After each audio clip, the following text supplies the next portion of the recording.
Bonjour les enfants, c'est papa. Mon mur est un asile psychiatrique à ciel ouvert et ma salle d'attente est toujours bondée. Bienvenue à la clinique les enfants, bienvenue au Cameroun. Chaque fois qu'on croit avoir touché le fond, il y a toujours quelqu'un qui trouve un moyen de creuser le fond encore, pour qu'on descende encore plus bas. Alors comme ça, Indira Babouke, la fille du pasteur milliardaire, directeur du cabinet civil adjoint de la République du Cameroun, le milliardaire Oswald Babouke, elle a fait sa thèse en médecine, elle a devenu médecin.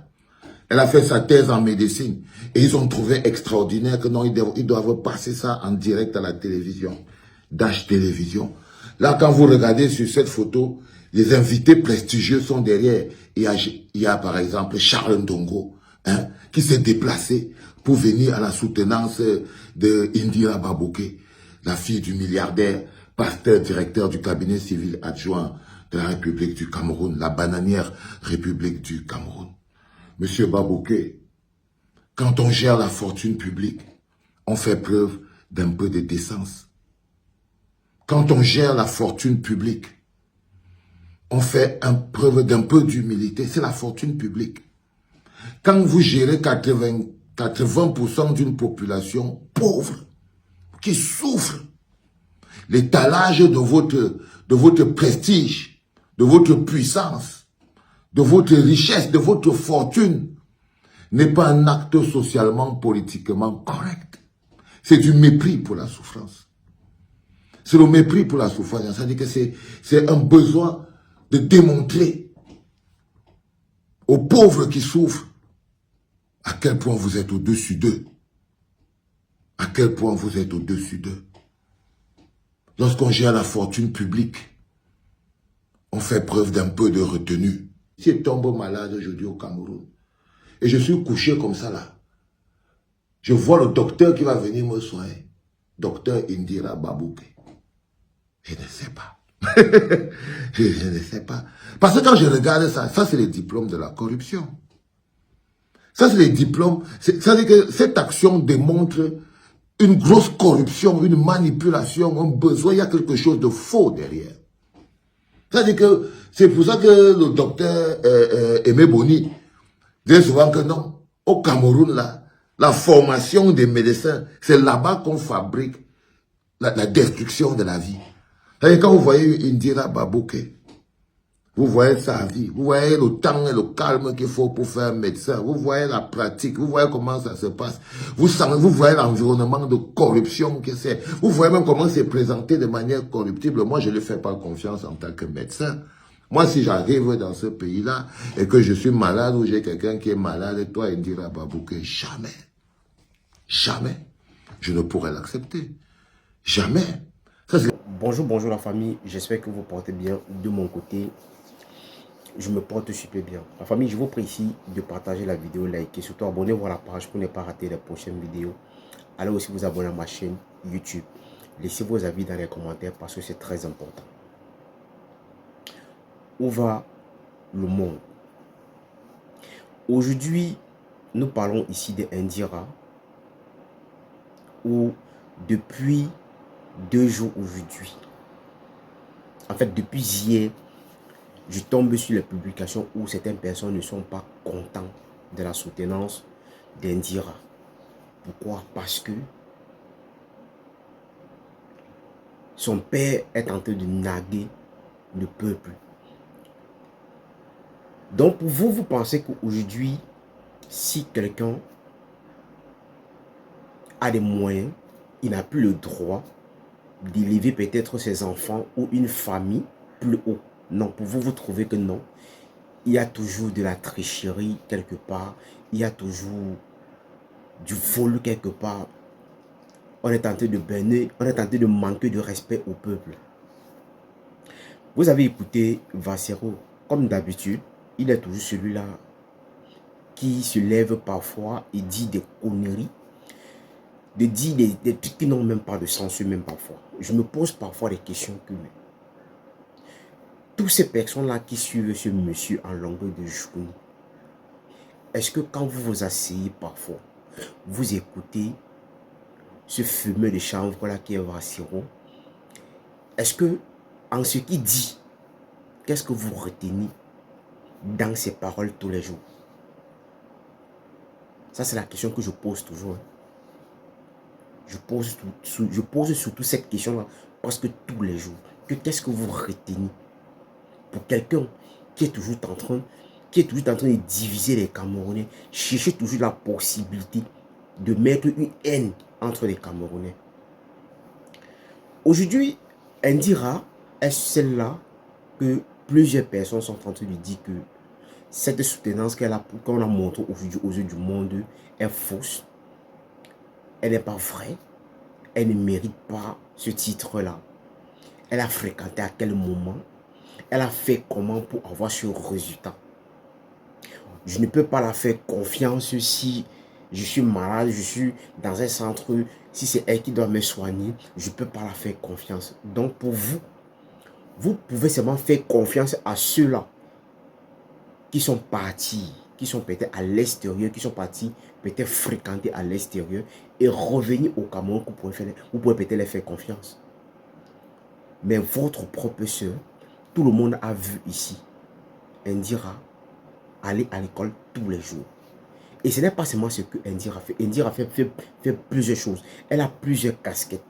Mais comment se fait-il qu'aujourd'hui, pour une haine que vous avez, ou je ne sais pas pourquoi est-ce que vous voulez toujours mélanger tout avec la politique, mais vous quittez de la fille pour tomber sur son papa juste parce que son papa est pasteur ou c'est quoi.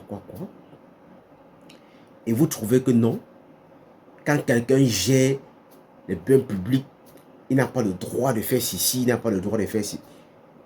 Pourquoi est-ce qu'on ne pourrait pas prendre cet exemple-là pour parler aux enfants des riches qui fréquentent parfois, après peut-être demain, après-demain, ils deviennent n'importe quoi. Ils commencent peut-être à fumer du chanvre, à devenir n'importe quoi au Cameroun. Mais vous vous attardez sur une jeune fille qui a passé son temps à aller à l'école. Mais vous trouvez que non, l'école que la fille est partie, elle ne mérite pas le diplôme qu'on l'a donné, elle ne mérite pas ce diplôme. Son père, comme il a tellement de moyens, il a acheté le diplôme de sa fille. Donc dans ce pays, on ne peut plus fréquenter, on ne peut plus avoir, je ne sais pas comment je vais dire ça même. Donc vous trouvez que non, ceux-là qui ont l'argent ne méritent pas aussi ce genre de diplôme. Parce que ce n'est que le pauvre qui mérite qu'on puisse l'élever quelque part. Mais est-ce que c'est le papa d'Indira, est-ce le papa d'Indira qui a fait en sorte que certains parents ne travaillent pas pour élever les enfants? Ce n'est pas ce papa. Donc à un moment, quand vous n'avez rien à dire, parfois, vous fermez vos gueules. Ici, je m'adresse comme ça ici à ce fameux Vassero, parce que c'est celui-là qui passe le temps à vouloir toujours diviser les Camerounais. Donc vous trouvez toujours que non, partout, il y a toujours la corruption partout. Féliciter ou peut-être encourager quelqu'un par rapport à ce qu'elle a passé le temps à faire pendant des années. Mais vous n'encouragez pas ça. Vous trouvez que non. Le diplôme qu'on l'a donné aujourd'hui, elle ne mérite pas ce diplôme d'être docteur. Elle ne mérite pas ce diplôme-là. Pourquoi c'est elle? Parce que vous faites toujours référence aux pauvres. Donc, vous faites tout pour aller chercher comment... Donc, je ne sais pas comment je vais même dire ça. Je ne sais pas comment je vais dire ça. Je ne sais pas comment est-ce que je vais expliquer ceci. Quand on voit un monsieur comme toi qui a une barbe blanche déjà, mais qui te permet à dire n'importe quoi et n'importe comment, c'est insignifiant.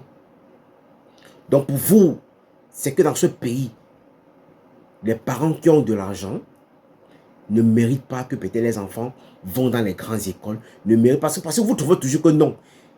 Quand un enfant reçu dans un pays, est reçu dans ce pays-là, que peut-être son père peut-être est proche du gouvernement, vous trouvez que non. Tout ce que cet enfant a pu avoir, c'est du tricage, c'est du vol. Son père a acheté. Est-ce que vous êtes même normal même dans? Est-ce que vous êtes même normal même? Vous êtes normal. Est-ce que vous êtes même normal même? Donc juste à ce que tu ouvres ta gueule et dis qu'il est comme ça, elle ne mérite pas ce diplôme. Que si ça arrive que tu es dans un pays, dans ce pays, si tu es malade, tu ne peux pas, tu pars à l'hôpital et que si c'est elle qui vient te soigner, tu ne peux pas accepter. À un moment, non. À un moment, la sorcellerie, même, je ne sais pas comment je vais... Donc, ce n'est pas peut-être te lever, peut-être dans la nuit, aller peut-être manger quelqu'un, peut-être dans la sorcellerie, que peut-être qu'on croit que non, tu es sorcier. Même dans les prises de parole, la sorcellerie existe. Même dans vos prises de parole, parfois, la sorcellerie, là, existe. Parce que ça, si ce n'est pas la jalousie, on appelle ça quoi? Oui, si ce n'est pas la jalousie, on appelle ça quoi? Frère, à un moment, on ne sait même pas sur quoi tu parles, même pour qu'on puisse t'écouter. Parce que même au thème de la politique, tu es zéro. Tu racontes des conneries. Tu ne peux que peut-être prendre des vidéos des gens et analyser et dire ce que toi tu penses. Mais quand on veut te reprocher, tes bidons, tes totos, tes dooms là, les gens qui n'ont même pas de cervelle vont venir dire n'importe quoi sur les vidéos des gens juste parce qu'on t'a reproché par rapport à ce que tu prétends dire parfois. Tu penses que non. Pour toi, ce que tu dis est trop juste, est trop vrai. Ce que tu dis est trop vrai. À un moment, quand vous avez rien à dire parfois, arrêtez de dire n'importe quoi. Laissez la petite là tranquille. Laissez cette petite tranquille. Elle est allée à l'école et elle a reçu à son diplôme. Et elle a fréquenté pour ça. Si elle n'avait pas mérité, elle ne devait pas l'avoir. Parfois, apprenez à apprécier des choses et apprenez parfois à encourager certaines personnes qui font tout pour réussir dans leur vie. Mais vous pensez que c'est quand vous allez dire ça que ça va changer quoi dans sa vie? Non, c'est quand vous allez dire ça ou peut-être vous allez interpréter ça d'une autre façon que ça va changer quoi dans la vie de son père. Ça ne peut rien changer. Ça ne peut rien changer. Parce que ce n'est que ce que vous savez faire. Vous voulez toujours tout mélanger avec la politique. Et quel genre de politique même que vous faites même parfois. Vous analysez même quoi même parfois. Si c'est pas seulement s'aimer du désordre, faites diviser les Camerounais parfois. Vous savez faire quoi en dehors de ça? Ce n'est que ce que vous savez faire. Parce que vous êtes fort pour diviser les Camerounais. Ce n'est que ce que vous savez faire. En dehors de ça, qu'est-ce que vous pouvez encore faire dans ce pays? Rien du tout. Diviser les Camerounais, pousser les jeunes à sortir dans la rue, ce n'est que ce que vous savez faire. Pourtant, vous êtes caché quelque part. À un moment, quand vous n'avez rien à dire, il faut fermer la gueule. Et apprenez parfois à apprécier et à encourager ceux-là qui font tous les efforts pour réussir dans la vie. Apprenez à encourager ça. Ne passez pas toujours le temps à critiquer et à dire n'importe quoi. Oui, ne passez pas toujours le temps à critiquer et à dire n'importe quoi. Apprenez aussi parfois à encourager et aussi soutenir certaines personnes qui ont cette volonté-là de réussir dans la vie. Tu ne peux pas aller chercher le travail. Tu passes ta vie à parler des gens. Tu n'es pas fatigué de ça. Tu n'es pas fatigué à un moment. Donc juste parce qu'aujourd'hui vous gagnez de l'argent sur Facebook, il faut que vous dites n'importe quoi. Il faut sortir pour dire n'importe quoi aux gens. Et je vois des jeunes qui pensent que donc dans leur tête, c'est que quand tu sors, tu dis n'importe quoi. Non, ils pensent que non, ce que tu dis, c'est la vérité. Mais il faut aussi leur dire combien est-ce que tu touches quand tu fais des vidéos pareilles. Qu'est-ce que tu gagnes derrière tout ça?